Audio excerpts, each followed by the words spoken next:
Hi, and welcome to AXSChat. Today, we're really pleased to have Dina Moati with us. Very excited that Dina's work in education, bringing on the next generation of people that are going to be nurturing people with accessibility needs. So, Dina, welcome. Very pleased to have you with us. I know you've joined us a number of times for the Twitter chat, and it's great to have your support, and it's great to have you with us here today.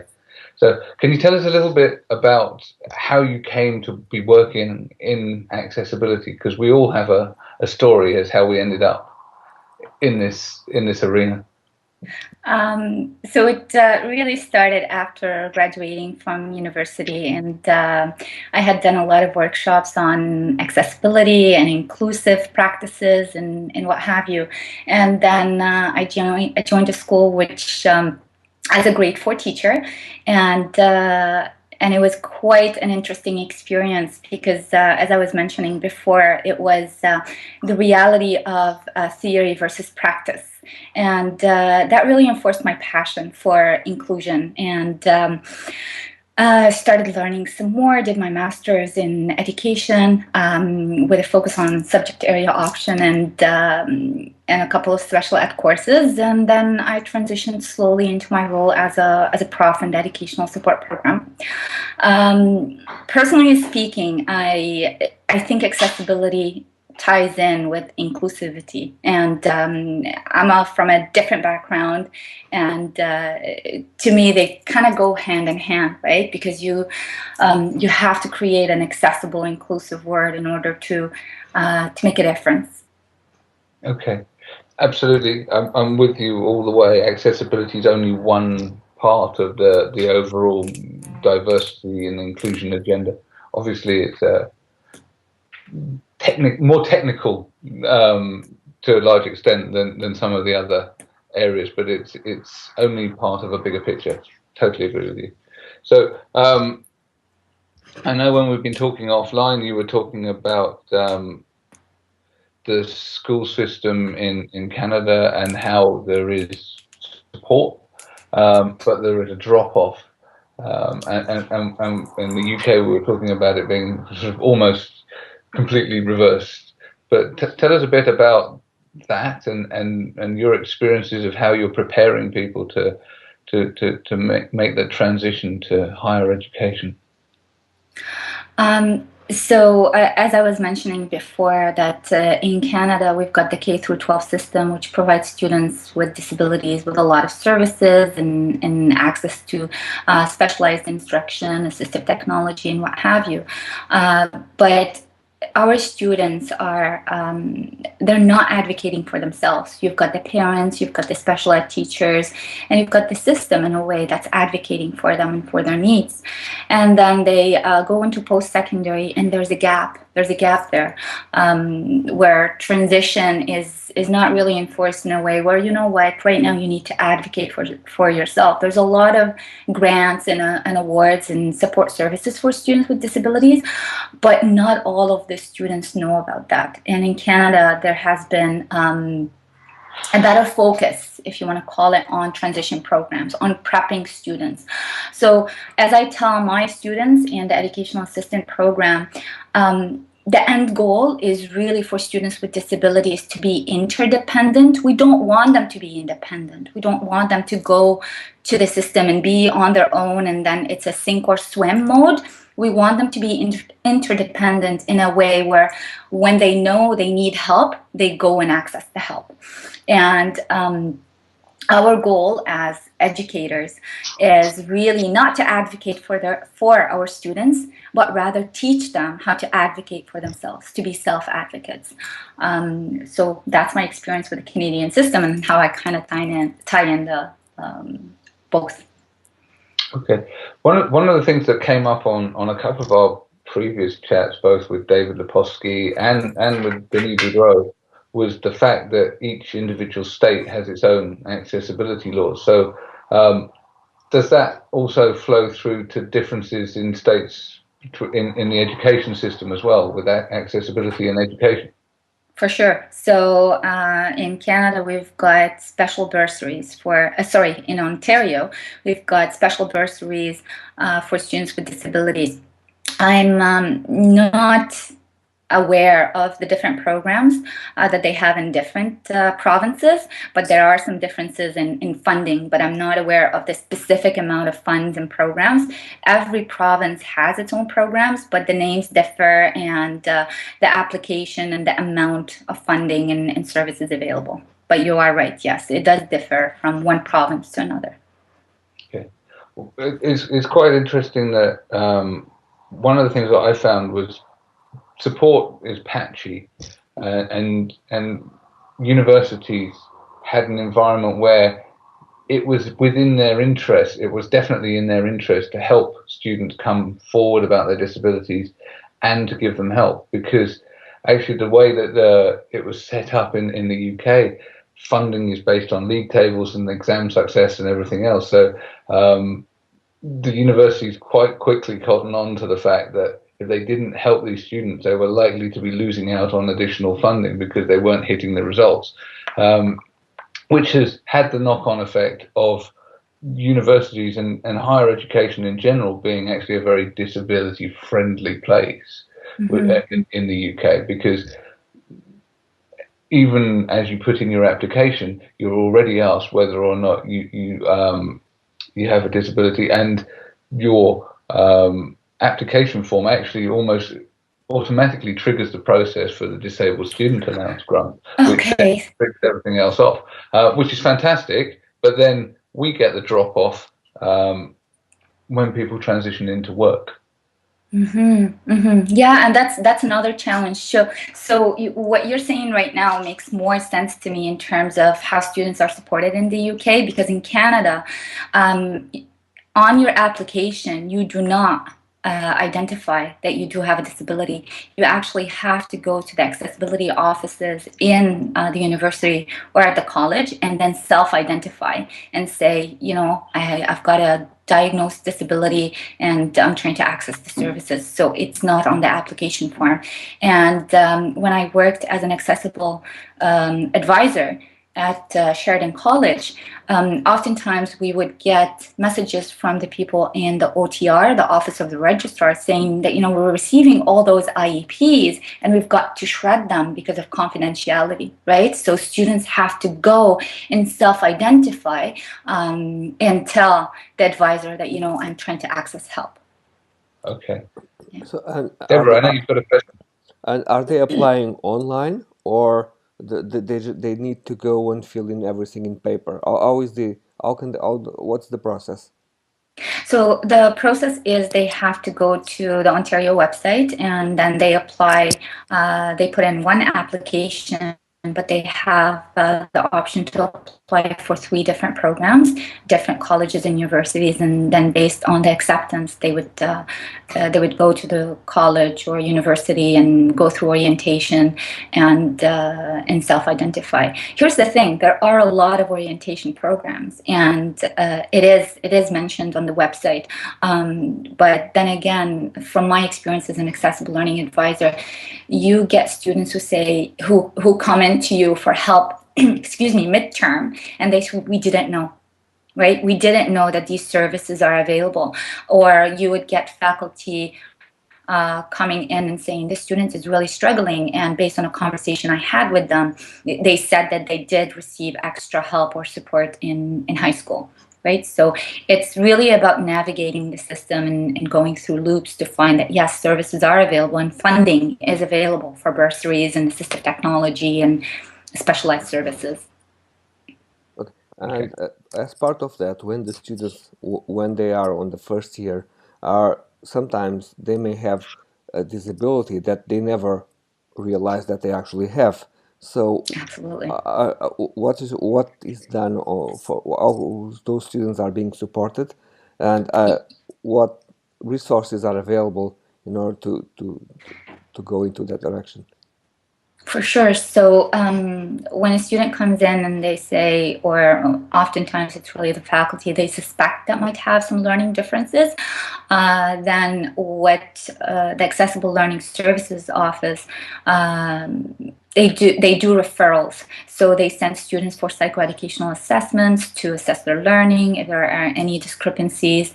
And then based on that, if the psych ed assessment comes back with a learning disability or any kind of diagnosed disability, then they are referred to a learning strategist, assistive technologist, and an accommodation form is created. But in Canada, the student does have to have a diagnosed disability, and for a psych assessment, it needs to be updated, because we all know that once a student with a disability is an adult, then that learning disability is lifelong, right? It's not going to change. Mm-hmm.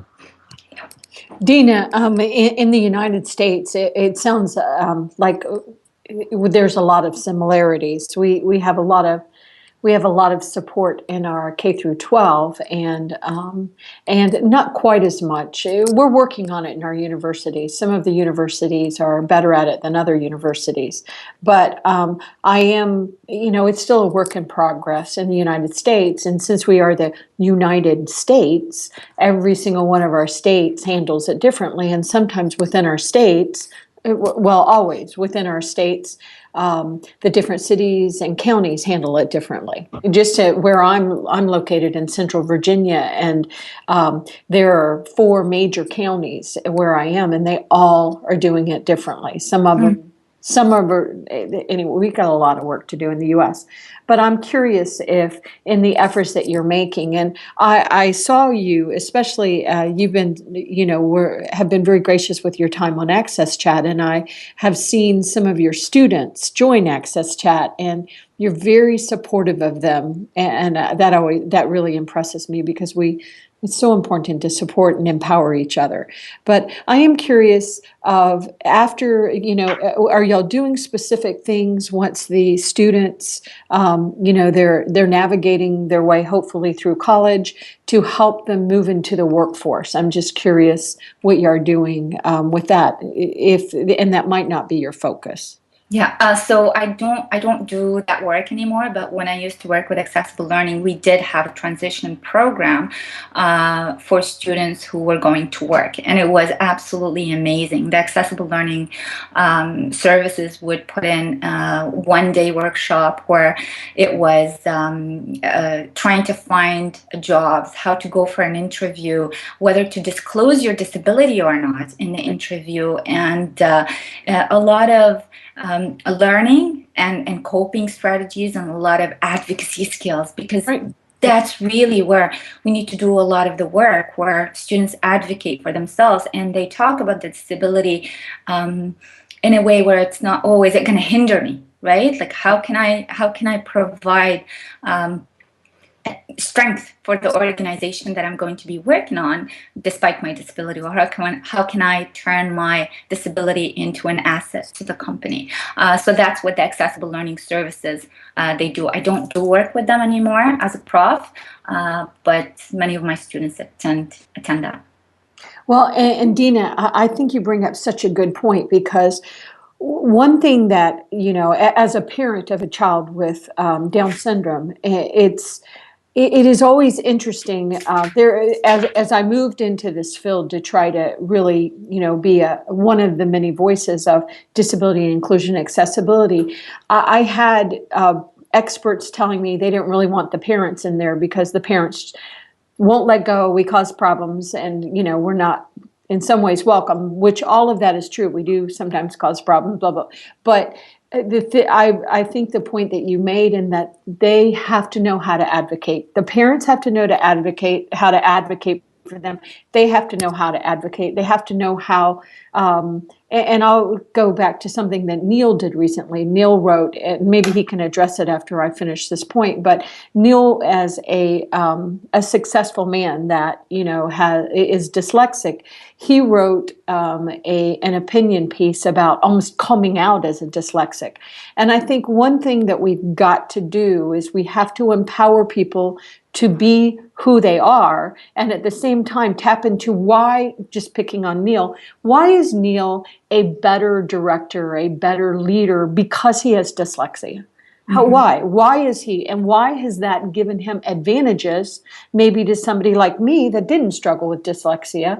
I had other struggles in my life because I think that's what it's about. But I think helping people understand how to advocate for themselves and how to show why their autism or the dyslexia or whatever it is, why it can add value in the workforce or in society as a whole. And Neil, I don't know if you want to jump in right there or give it to Dina. Okay. I'll give it to Dina, and then I'll jump in. Putting me on the spot. I see. You know what? I love the quotation that says, "A community that excludes one member is not a community at all." Right? And we live in a diverse community that's full of different languages, different abilities, and different cultures. And it's just rich and beautiful. And the thing is, to me, is because I come from a different background, right? And I tell my students this story. I'm not diagnosed with a disability, but I was never able to do math. Never able to do math. I did not like, and I should keep my voice down because my daughter is listening. I don't like math. I was never able to do math. But the thing is, I directed my strength somewhere else. I had a love for reading and writing. I had a love for education. I come from from a family of educators. And I directed my energy there to use my strength to compensate for my challenge. I don't like the word weakness. And I tell my students the same thing. Being different is unique, right? Every person has a certain challenge and every person has a certain strength.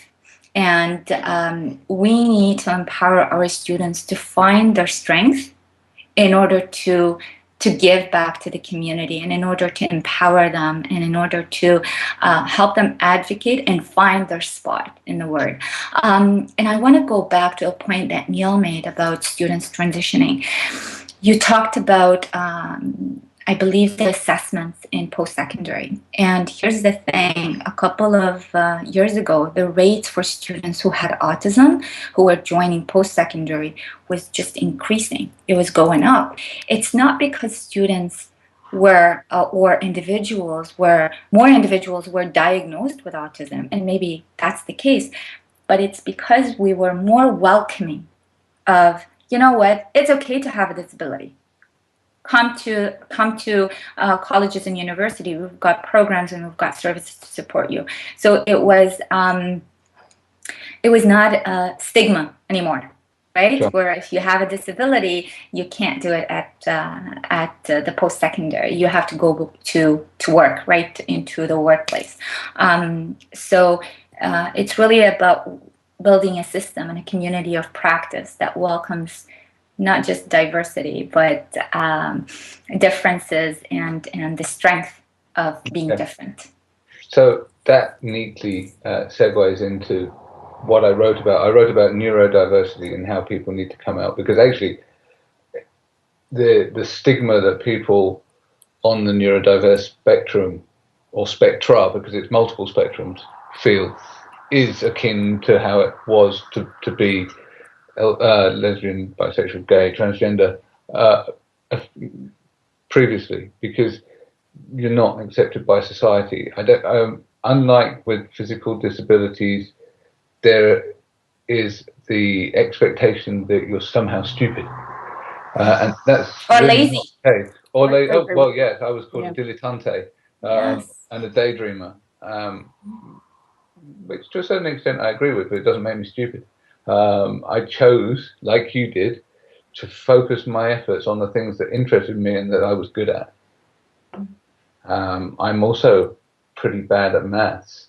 However, that has led me to invest my time investing and investigating dyscalculia, which is a really fascinating topic, and working out ways that we can make the internet more accessible for people that don't like maths.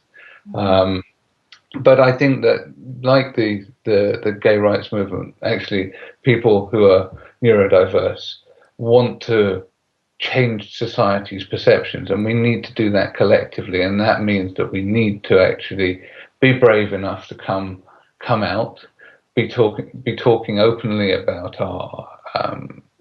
our issues and both our strengths and our weaknesses. I'm quite happy to tell people about the areas that I'm weak in, because I'm now confident enough to be able to know that I'm strong in other areas, that I see things differently, that I can think strategically, whatever. But it requires mentoring, and it's incumbent upon the older generation of people with disabilities and in the profession to pass on those skills, that knowledge, and that confidence to the next generation. And that's why it's really important, the work that you're doing, because you're building that skill set, and also the setting people up to be successful and to be open, and therefore hopefully, you know, moving the sort of societal exceptions forward. Because I think now, you know, as same-sex marriage is pretty much legal everywhere in the world. You wouldn't have thought that 15 years ago. It's moved really quickly. So as people create these movements, and we are part of a movement, I believe strongly that we are 100%. Yeah, that we must continue to advocate and continue to talk about and continue to be open about it, so that we can create completely a cultural shift, because that's what I think it requires. 100%. Anyway, I've taken up too much of your airtime here, so. I just want to add one point. It's funny you mentioned that, you know, what's the story that got you into accessibility? Yeah. And many of my students in the educational support program, they come to the program because they've been touched by a story or for a passion that they have for accessibility. And I was having a conversation one time with a friend, and we were talking about accessibility and ramps and design, universal design and what have you. And she said, you know, I've got a friend of mine who she's extremely serious about accessibility because her dad is in a wheelchair. And I said, you know, that's amazing, but it's a shame. I think we all need to take accessibility as personal, right? We don't have to wait until our life is touched by a disability to take it personal. It is personal to me, right? Absolutely. Yeah. So I think if we don't talk about accessibility, we talk about the, you know, the stand back movement, where I'm just going to stand and watch. You don't. It's beautiful that you talked about the movement and shaking things up and disruptive movements where, you know what, let's make some change. But I tell my students, it doesn't have to be something major. It could be a Facebook post on World Autism Day, right? It could be a tweet on, I saw this and I think this needs to be improved, right? It's little things, and it could be as big as AXSChat. I think your group is doing an amazing work, and I love following the feed, and I love the passion behind it. So I want to thank you for that. Honored to be here today. Thank you. I think you're right. I'm not saying everyone should be like the three of us, standing up proselytizing the whole time. Please do. But it's my job, it's my passion, and also Deborah's, and you know, I know that Antonio is very, you know, come to this through me, but is equally passionate. But I think you're right. Each individual action helps add weight to that argument, and the more people we can encourage to feel comfortable to do that, the better. But there's another point. It's not just that we need to talk that between ourselves. We need to join and talk with other communities. Yeah. Absolutely. Yeah. True. Yeah. Yeah. That's one of the rationales why we didn't turn this into, you know, AXSChat. You know, we also wanted people to join. Just kidding. Yeah. but we're not technocratic. It's about people. And I'm just kidding, because we're both, Neil and I are both on WCAG. We've got 24, we love them. Yeah, we've got 24 minutes before we're due on a call, and I think I'm reviewing a document about distractions, which is pretty much my life online.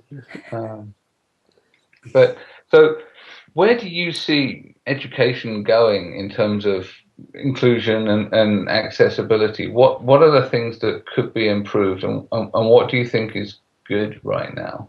How much time do we have? Ha. That's gonna be a long. No, I think honestly that we've done a good job. Are we there yet? No, not yet. There needs to be a lot done, but I think we did really well when it came to creating those specialized services, right? Our students can go to schools with average students, right? But accessibility is not just about physical proximity, or inclusion is not about just physical proximity, right? Inclusion is about creating that sense of belonging and making sure that UDL is being implemented in the classroom. So I think we've done a good job, but there are a lot to be done, more to be done. Okay. Yeah, I think again you're making a great point. Kevin Carey, who's chair of the RNIB, he's got a horrible term, but it's a great concept, and that is about peer normative task completion. So the idea that essentially you should be able to do something with the same ease, that's equality. It's not everyone's different, and your ways of accessing may be different, but it's about this being able to do something as easily as the rest of the population. For sure. Differently. And we have to keep in mind that fairness is not sameness, right? Yeah. Many people confuse that and say, well, it's not fair to my other students. Well, different people need different things. And this is why I love universal design for learning and differentiated instruction, where it speaks to every learner in the classroom and you're meeting their needs. I'm stealing your quote. I know. I know. I was just going to tweet that too. That's excellent. Fairness is not sameness. It's not mine. I don't take credit for it, but I've read it somewhere, and it spoke too much to me. Fairness is not sameness. So true, right? Yeah, that's a great saying. Yeah, it really is. So, one of the things that I see in I worked in the education sector for quite a long time, providing assistive tech to students.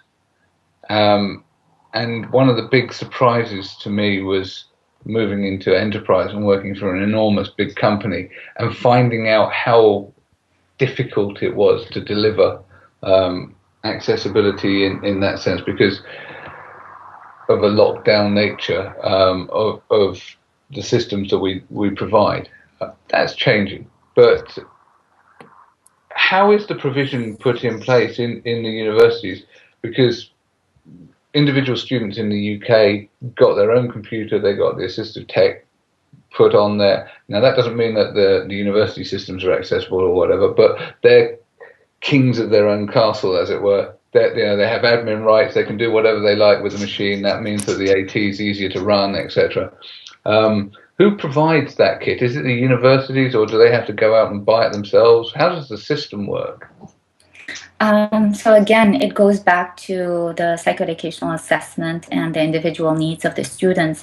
The program that I'm in, it's a mobile computing program. And at my college, we have a lot of mobile computing programs where students are required to bring their own laptops with them. That being said, if they do have an identified disability and they have an updated psychoeducational assessment, then they are eligible for assistive technology. And keep in mind, income plays a role and all that kind of stuff, right? But there are available services for students where they work with an assistive technologist, and they can load specific programs on their computers, such as Kurzweil, Dragon, JAWS, different programs based on their needs and based on their accommodation form. So there's a system for it in place. Does that answer your question, Neil? Yeah, absolutely. Thank you. But it's an investment. So when they need to buy a laptop or a phone, is an investment for the families.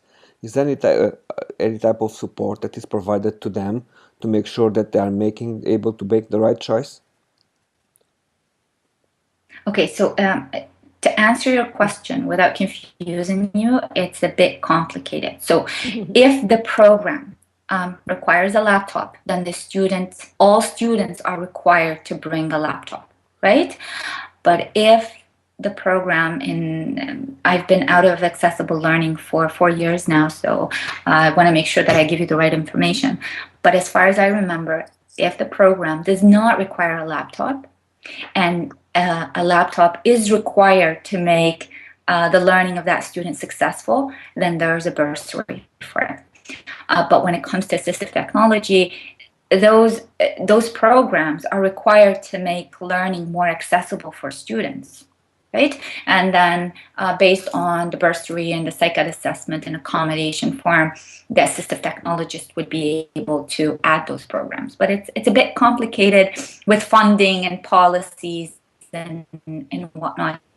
But to answer your question, yes, there are programs available. There is support available, and students learn to navigate through the system. We have an amazing accessible learning services office, and people there try to provide students with the best things they can provide to make their learning and learning journey successful, I should say, because student success, I believe student success is not just about an academic one, it's about a social one, an emotional one, and an academic one. So I think that's Yeah. We want to produce rounded individuals. Yes, yes, absolutely, 100%. Excellent. So I think we've just about reached the end of our half hour. So thank you so much. Thank you. It's been Thank you. really interesting chatting with you. Thank you. Look forward to joining you on Twitter tomorrow night. Yes, honored to be here. Keep up the good fight, and you guys are amazing. You're awesome. Thank you, Dina. Thanks. Cut.